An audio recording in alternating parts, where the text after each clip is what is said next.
Once again, I do apologize if my voice sounds a little bit off in this video, a little groggy or maybe a little gravelly.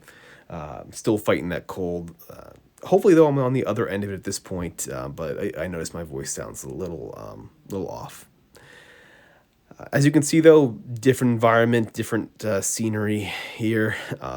I mentioned in my other video yesterday that I was going to be taking a 7-day solo retreat, and this is the first day of it. I'm off in a little small writer's cabin in the middle of the wilderness of New Hampshire. It's just me and 2 cats and 2 Australian shepherds that you'll see right here in the video. It's creatively, this was excellent. Just the change of environments felt well. I talk about all the time how I need silence, how like my best creative work often comes when I'm in the sort of quiet solitude, which is why my office is always my preferred writing place, because it's often very, very quiet there. This feels the same way. In fact, a little bit better too. It's even quieter, and it just within that silence, within that sort of isolation, I do tend to find that my best creative work happens to come out. So this small little writer's retreat, this cabin here is perfect. With that, what I spent most of the day doing was working on edits of my story that I was working on, the second draft of the one I've been working on for Write Every Day.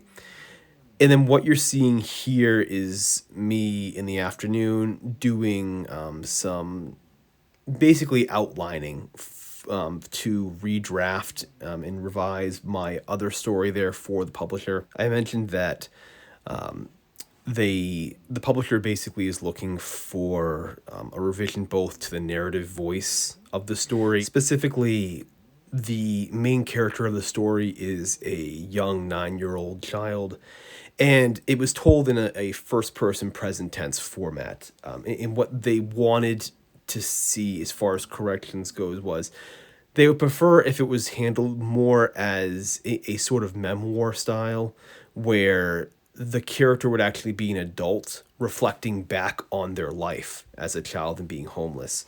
Part of the reason was my prose tends to sometimes be a bit adult in terms of like sophistication. So some of the word choice, some of the ways I write, it's a bit too sophisticated for a young child. It's just a habit of how my style tends to be, the way I tend to write. And so it's partly to match that, and partly they're interested in seeing the adult perspective on this child's experiences, not just the immediate experiences of them being a child, but seeing how that affects them as an adult. And so I've taken this idea, the suggestion basically to revise this as an adult, and what I've decided to do, without going too much into detail, is add, I guess, a second half to it. Add an additional side to it where the story will be told both in the past tense based upon their life as a child, so just retelling what I wrote before in past tense as an adult reflecting, and then also tell the story in the present as well as them as an adult, living through and basically dealing with the repercussions of what they experienced as a child and what occurs in the book. So what you'll get basically, if I can pull this off, is a narrative of both them as a child and the narrative of them in the present day. And reflections, and you'll see kind of counterpoints and reflections between that. The challenge is just getting into the nitty-gritty and getting into the specifics of how I'm going to pull that off. I'm finding the main challenge to this whole thing is coming up with a climax for the adult present day character. Obviously, the climax for when they are a child has been written. I've already written that out. But now, if this is going to happen in a story, I want a climax to sort of parallel what happened when they were a child. So them in the present day, there needs to be some sort of conflict, something that has to happen with them in the present day that has parallels to what the climax is going to be for them as a child as well. That way, when the reader's reading back and forth, they're getting both the sort of shock of what happens when they are a kid and towards the end of the book, but also there needs to be something shocking on the adult side as well to match that. I hope that makes sense.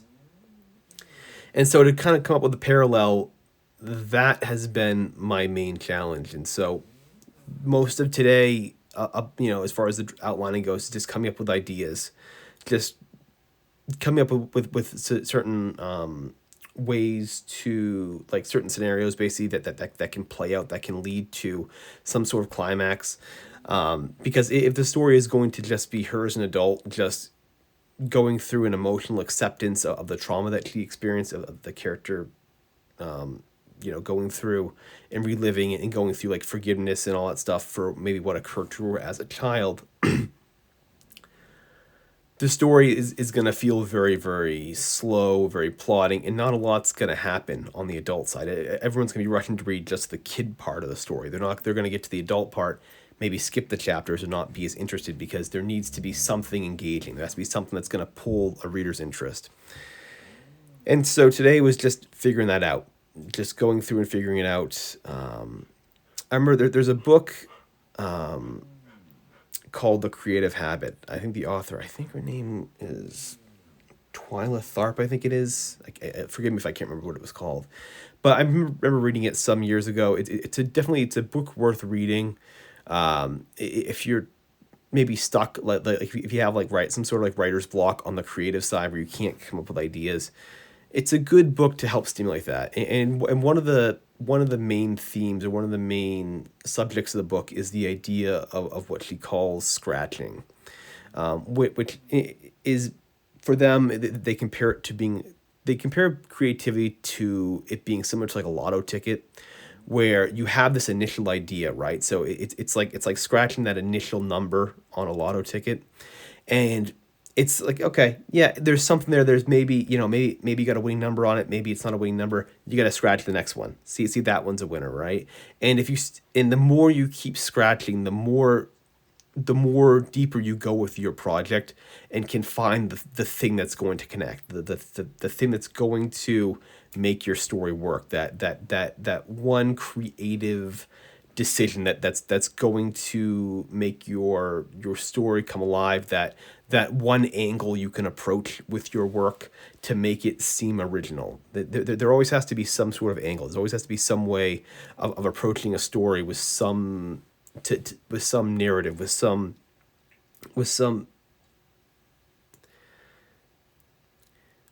sort of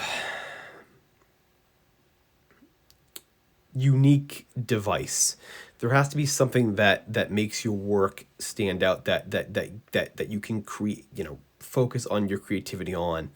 And so a lot of what she talks about is just scratching, is just going through ideas, just digging deeper with ideas, and writing them out, and trying to really figure out what the angle needs to be. And so for me today, that's what it was. It was scratching the lotto ticket. It was, okay, try this scenario. What would happen if this scenario occurs? What happens if this thing occurs? What happens if this happens? And that's what you're seeing right now in that notebook, is me just jotting down ideas, just jotting down potential scenarios to come up to basically build up a storyline, and then what the climax would be with her as an adult, what the defining big moment needs to be. And I haven't found it yet. It's going to take some time. A lot of the scratching process, a lot of just come up with these sort of ideas, is writing things out and then stepping away and ruminating on them. Just stepping away from the notebook once it's written, and letting your brain process it. This is one of the things that I deeply believe, that your brain can process best when you aren't actually thinking about it. It's I don't think these sort of things happen where you sit down and you try to force an idea out, you try to force a certain concept out. I don't think it works that way. I think our brains work best where you're trying to come up with ideas, is coming up with potential ideas, and then doing something else, giving your brain a chance to rest in sort of in the subconscious, in the back of your mind, in some place where I don't know where in the brain this occurs, but when you're not focusing on your writing, I think your brain starts to kind of make the I think your brain starts to work the problem out. I think it tries to rearrange things to kind of give you a clear idea. That's often why I think when people are frustrated and they're trying to like outthink a problem, they never get a solution because they're so they haven't given their brain, I think, time to just process it away from being consciously focusing on the thing. So for me, that's what it was today. Just come up with ideas, and I'm just gonna sort of get back to the other story, get back to doing my second draft of the other book there tomorrow, and hopefully the next couple days, maybe something will kind of some idea will spring forth. I'm hoping, and if not, it's more scratching. It's more basically more going back to the notebook. I think I've got it. I definitely think I have the scenario here. Excuse me. I think I definitely have a storyline. I've got some narrative. I have a solution. I am certain. The answer is somewhere in here. It's just gonna take time. And you can't always rush it. It's a very sort of yin kind of thing. It's not some sort of like yang type of energy where you're like, you have to come at it with a baseball bat and beat it. You know what I mean? Like, this creativity is a very calm sort of passive thing where, yep, just give it time, ruminate on it, reflect on it, forget about it. Your mind will figure it out. Like, and the idea will just come to you one of these days. That's what's always worked for me. It's how that's how my process tends to work. Just go after it, come up with ideas, and then step away and ruminate on them. So we'll find out. But today was good. Very, very productive on both sides, on both stories, on both documents. I've been getting a good amount of progress. I should actually have the second draft of the other story there done probably in the next few days. So very, very excited about that. I'll have at least hit my May deadline for that goal. But yeah, so day 99. Tomorrow will be day 100. I'm looking forward to celebrating that.